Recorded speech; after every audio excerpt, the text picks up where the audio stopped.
que o Evangelho de Jesus desperta em você? Será que ele veio somente para nos salvar? Ou será que ele veio para nos renovar todos os dias? Esse é o episódio de hoje do nosso podcast Superando os Desafios Afetivos. Um programa que fala sobre espiritualidade, psicologia e bem-estar de viver. Eu sou Iraci Campos e hoje nós estamos recebendo em nosso podcast Jorge Godinho. Ele é presidente da FEB, da Federação Espírita Brasileira. E nós vamos bater um papo gostoso sobre todo esse legado que Jesus nos deixou, que nos ensina a ressignificar com a construção de amor que ele nos traz todos os dias. Seja bem-vindo ao nosso podcast, Godinho. Obrigado, Iraci. É um prazer enorme estarmos conversando sobre esse tema tão importante. Com certeza. Jorge, quando a gente fala, né, que Jesus veio para salvar a nossa vida, ele veio para nos salvar ou ele veio para que a gente mude a conduta que a gente carrega feito um ranço desde os primórdios até hoje? Como que é isso? Talvez seja uma força de expressão dizer que alguém salva outra pessoa. Na realidade, a doutrina de Jesus é resumida no amor que ele nos ensinou. Não o amor vulgar, como nós estamos habituados até a praticar, porque ele já é, como era à época, um espírito crístico, um espírito instruído, depurado, com sentimento já em plenitude. E nós temos aprendido que o amor de Jesus é o ponto mais delicado desse sentimento. Então, na realidade, ele veio para nos esclarecer, trazendo palavras, como o evangelista João registra, que as palavras, ele afirma que são de Deus. O que é de Jesus são os exemplos, porque tudo que ele falou, ele fez. E é por os exemplos que ele nos deu que nós temos aprendido também a amar conforme a sua recomendação.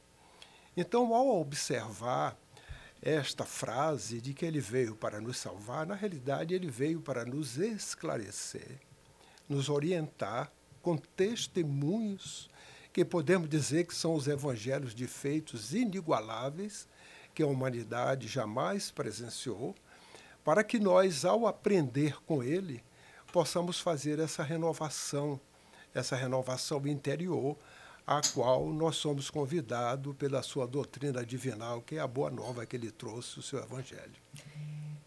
Eu costumo dizer que Jesus veio para nos ensinar uma única coisa, só uma, o amor. Porque todo o resto é consequência do amor. Né? Exatamente. Então, se a gente conseguisse praticar o amor, a gente já estava resolvendo todas as outras coisas. Não precisava uma por uma. Né? Como a gente pode praticar esse amor ou ressignificar aquilo que a gente carrega, colocando 300 nomenclatura e que a gente, na verdade, não pratica. A gente fica perdendo. Olha, interessante, à época, um fariseu quis tentá-lo, porque ele conhecia o mandamento. E ele pergunta a Jesus qual é o maior mandamento. E Jesus explica para ele o que ele já sabia, dizendo que o maior mandamento é amar a Deus sobre todas as coisas, com toda a tua alma, com todo o teu amor, com todo o teu espírito. Mas ele vem acrescentar um outro ensinamento, um outro mandamento que tem o mesmo valor. Porque amar a Deus, à época, como ainda hoje, é uma abstração.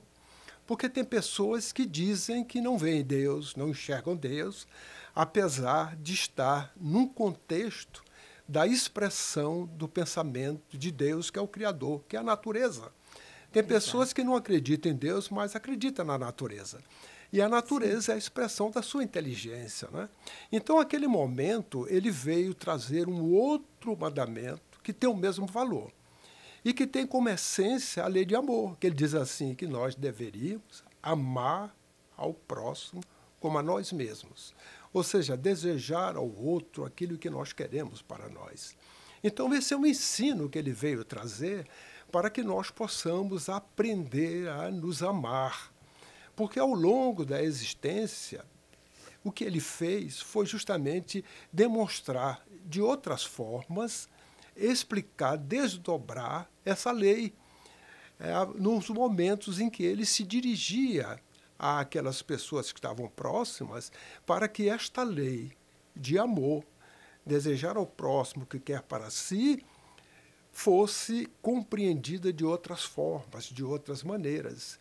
É por isso que quando ele, naquele instante que ele fala sobre as bem-aventuranças, nós verificamos que o amor ali está desdobrado, não é? Dando a todos a oportunidade de ser bem-aventurado, desde que pratique o amor.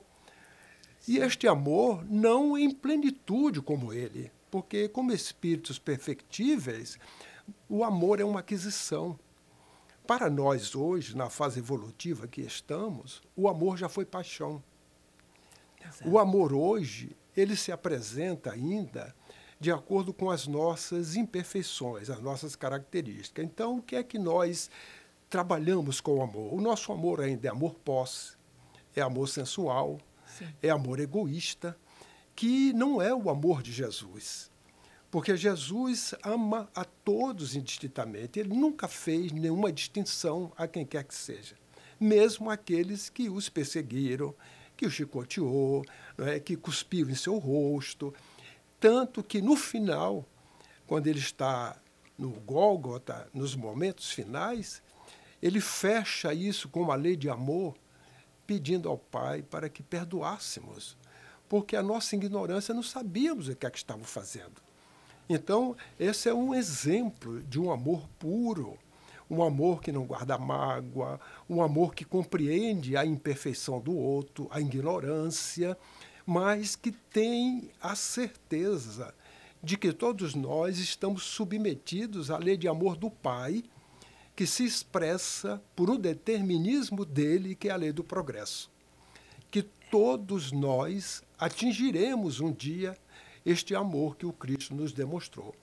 Por isso que ele falou que nós poderíamos fazer o que ele fez e muito mais ainda, né, desde que nós assim desejássemos. Porque hoje, ao longo de mais de 2000 anos que ele veio, a gente ainda vê o amor como paixão. Paixão pelas coisas, pelos animais, paixão por nós mesmos, através do nosso orgulho, através da nossa insegurança, através de tudo aquilo que a gente procura mostrar, né? Porque a gente procura mostrar uma imagem, querendo que a pessoa interprete aquela imagem do jeito que a gente gostaria, só que a imagem que a gente passa para a pessoa não é a verdadeira que a gente é e nem aquela que a gente se enxerga. Né? Então, na verdade, a gente tem muitas paixões. Se Jesus tornasse a encarnar novamente, fala, como você acha que a gente o mataria novamente, só que não crucificando de uma outra forma? Exato, porque hoje esse hábito não existe. Mas ele seria ainda incompreendido. Porque ele nos falou desse amor há 2000 anos e nós ainda continuamos a nos desamar. Nós não aprendemos ainda a amar nesse sentido. Quando ele falou Pai Nosso, ele fez a expressão de amor dizendo que todos somos filhos do mesmo Pai. Somos irmãos da humanidade. E nós não nos olhamos como irmãos. Olhamos como inimigos, olhamos como estrangeiro. E dentro do próprio habitat da família, às vezes, nós criamos inimizades. desrespeitamos pais, Nossa. desrespeitamos filhos, esposa, esposo, né? Então, tudo isto nos traz consequências em função da nossa ignorância. Então, se ele viesse hoje, assim como você está dizendo, em persona, certamente nós ainda o mataríamos. Mas ele fez uma coisa muito importante. Ele fez uma promessa que enviaria um outro Consolador que permaneceria por todo e sempre. Sim. Então, essa hipótese dele voltar em pessoa, ela não é viável, porque uma pessoa ela nasce viva e morre, Sim. conforme aconteceu com ele. Mas se ele disse que ele enviaria um outro Consolador que permaneceria por todo e sempre, não será uma pessoa. É algo que vai permanecer por todo e sempre, que vai trazer esse amor, de tal forma que nós vamos compreender à luz dos conhecimentos que as ciências nos traz e também de uma compreensão raciocinada a respeito da permanência deste outro Consolador que vem explicar tudo que ele diz, conforme ele prometeu, e muito mais ainda, explicando aquilo que à época ele não poderia explicar. Com certeza, porque a gente busca dentro dos seus ensinamentos, dos seus exemplos, o que ele fez há 2000 anos é exatamente o que continua extremamente atual nessa época. O amor, ele daquela forma, o respeito, a compreensão, a solidariedade, né? Ele falava ensinando, orientando, colocando cada um no seu lugar, mas com uma sabedoria, uma sutileza. Ele não humilhava ninguém, né? E hoje ainda, a gente acha que para colocar a pessoa no lugar dela, você tem que rebaixá-la. Então, como esse amor que transcende mundos e mundos e que é uma infinitude, como que ele vai entrar dentro da gente? Porque ele tem que entrar, uma hora ele vai ter que entrar e, tipo assim, rompendo tudo. Como? Eu poderia não fazer uma correção, mas dizer que o amor já está em nós. Desde a criação, este amor divino está em nós como criaturas. Então, na realidade, ele não precisa entrar mais. Nós é que precisamos ativá-lo, descobri-lo, fazer com que ele germine na intimidade para que ele venha florescer nas massas, para que ele saia de nós. Porque o amor já é intrínseco a toda criatura do Pai. Ele está lá. Está lá. O que precisa somos nós adentrarmos nesta viagem que ainda não fizemos a nós mesmos, para nos reconhecer, e não fazemos isso porque ainda somos orgulhosos. Porque a gente viaja para fora, olha para fora, para dentro exatamente. Não. Somos orgulhosos e o orgulho, ele impede você fazer essa viagem. Você pode até entender que você cometeu erros, equívocos, mas você corrigi-los, muda muito. Então, o orgulho, a vaidade, impede ainda que nós descobramos em nós esse amor que está latente, aguardando. Tanto que ele é endógeno. Ele não é exógeno, ele não vem de fora para dentro, porque já está dentro de nós. Agora, ele precisa ser trabalhado em nós internamente para que ele possa se expressar. Como temos raros exemplos na humanidade. Tem uma Teresa de Calcutá, tem uma Irmã Dulce, tem um Chico Xavier, não é? Tem outros homens que, por amor, realizaram em todas as áreas do saber. Se você pegar Einstein, ele trabalhou por amor para a humanidade. Os homens das ciências que esquecem de si para trazer em qualquer área do saber para a humanidade um benefício, um progresso, é o amor que está despertando naquela pessoa o esquecimento de si próprio para beneficiar a outros. Quantos exemplos nós temos? Mas ainda são poucos comparado com a humanidade da Terra, que somos 8 bilhões ainda encarnados, fora Sim. os que estão na dimensão espiritual.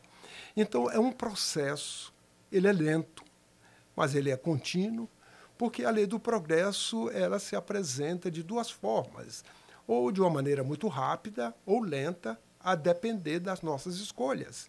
Então, cada um de nós estamos diante de fazer a opção de acelerar ou não este processo, de fazer germinar em nós este amor que está latente. E só podemos fazer isso à luz do Evangelho que ele nos deixou, que é o roteiro para que nós possamos seguir e fazer com que este amor seja na vida de convivência. Porque nós precisamos aprender a viver e a conviver com o amor, coisa que nós não fazemos ainda. Vivemos ainda em desamor, porque o nosso amor, além dele ser um amor, eu diria assim, em perfeição ainda, nós amamos a quem nos ama. Quem não nos ama, a gente diz que é inimigo. E ainda diz assim, olha, quem é amigo do nosso inimigo também é meu inimigo. Então, não é o amor que Jesus nos trouxe. Né? O amor dele transcende, o amor dele é cósmico. E nós precisamos criar, pelo amor, esta fraternidade que ele nos ensinou, que é a fraternidade universal. Com certeza. Nós temos muita dificuldade nos relacionamentos, né? Nos relacionamentos com o próximo, e com a família, com amigos, com estranhos. A dificuldade de relacionamento é muito grande. Dentro disso, a dificuldade de nos relacionarmos conosco mesmo ainda é maior, né? Porque a gente não tem aceitação de muitas coisas que a gente faz. Porque a gente fala, não, eu não faço isso, eu não faço aquilo. Mas a gente faz. Né? Depois a gente dá uma desculpa. Não, isso é por causa disso, não é que eu faça isso. Exato. Mas e a nossa relação com Deus, a nossa relação com Jesus? Como a gente aprender a se relacionar com Ele? Porque a gente senta e faz uma oração. Mas a relação de conversar com Ele, porque Ele não está distante. Né? A gente fala Jesus como se ele tivesse, nossa, inacessível. Eu tenho que conversar com ele assim, por tabela.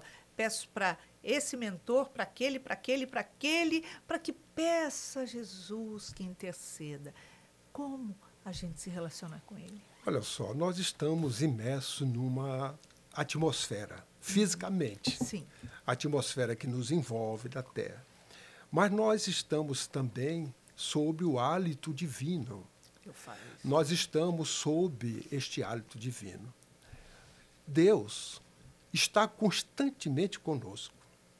Atualmente, os neurocientistas já descobriram e dizem que não tem nada a ver com religião, estão certos, porque é uma lei natural, não é? Que quando nós fazemos determinadas atividades, a circulação sanguínea ela irriga o cérebro com maior intensidade. Por exemplo, empatia. Quando você tem empatia, o cérebro, em determinada região, ele é mais irrigado. Quando você faz um exercício físico, a mesma coisa, e tantas outras atividades.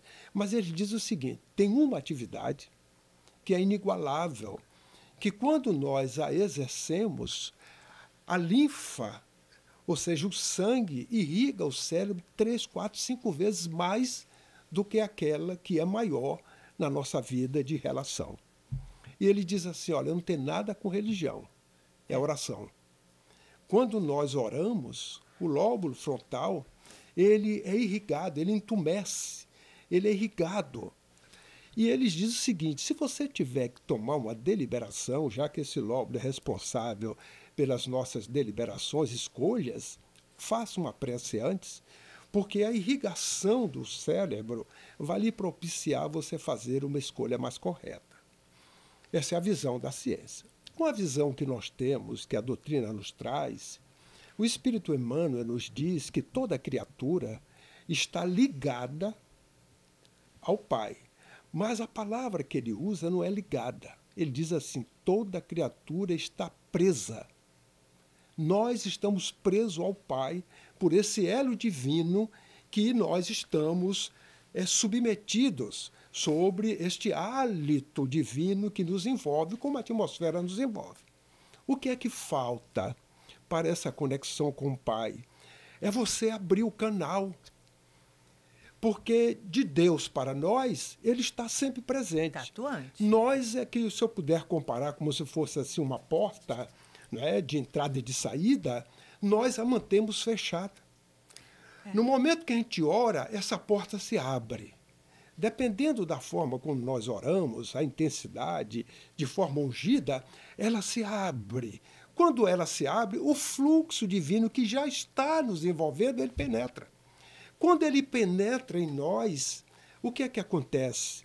Mexe com os trilhões de células que nós temos, o fluxo sanguíneo, ele começa então a receber aquele hálito divino e ele irriga o nosso corpo, inclusive o cérebro, com maior intensidade.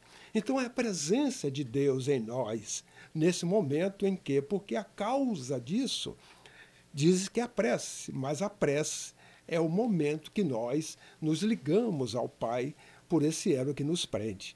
Então, estamos imersos no hálito divino, basta apenas a nós exercermos essa possibilidade de abrir as comportas para que ele se faça presente de forma intensa em nosso corpo, além de que a expressão do seu pensamento é a natureza que nos envolve, que não é obra do homem. Com certeza. Então, ou seja, quando eu faço um movimento de caridade, que é o amor ao próximo, né? O movimento de caridade não significa você ir lá dar um dinheiro, você dar alguma coisa sua. Aí a pessoa vai falar, eu vou dar um objeto. Não, uma coisa sua. Uma coisa que dinheiro nenhum paga. Uma escuta, uma palavra amiga, um acolhimento, aliviar uma dor. Então, isso é algo que a gente pode fazer em você. Então, essa é uma conexão que a gente abre de canal direto de relação. Exatamente, que é o amor em ação. E esta é o tipo de ação que todos podem fazer.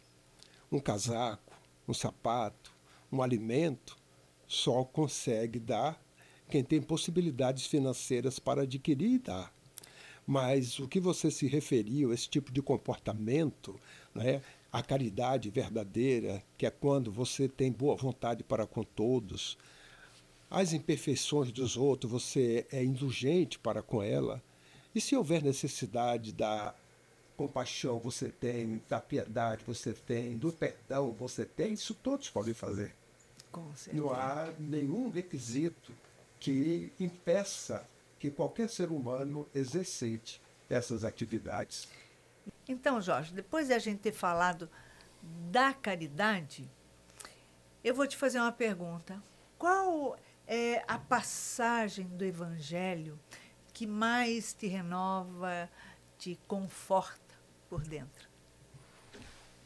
Todas as passagens do Evangelho têm essa característica, mas tem uma que o evangelista Mateus, ele registrou no capítulo 11, os versículos 28 a 30, quando Jesus faz o convite: vinde a mim, vós que estáis aflitos e sobrecarregados, que eu vos aliviarei. Tomai sobre vós o meu jugo, aprendei comigo, que sou brando e manso de coração, e assim aliviarei as vossas almas. Pois ele vem dizer que o jugo ele é suave, o fardo é leve. Então, este é um convite que ele faz a todos nós que somos aflitos e sobrecarregados, mas nos dá a condição para que nós possamos ir até ele, que é justamente tomar o seu jugo, que é o Evangelho, que é a sua boa nova. Então, quando nós aprendemos com o Evangelho, olhamos o Evangelho e procuramos estudá-lo e, ao mesmo tempo, praticá-lo, aí sim nós fazemos essa grande viagem do conhece-te a ti mesmo, que ainda não fizemos e que nos conduz a essa renovação interior, a essa regeneração.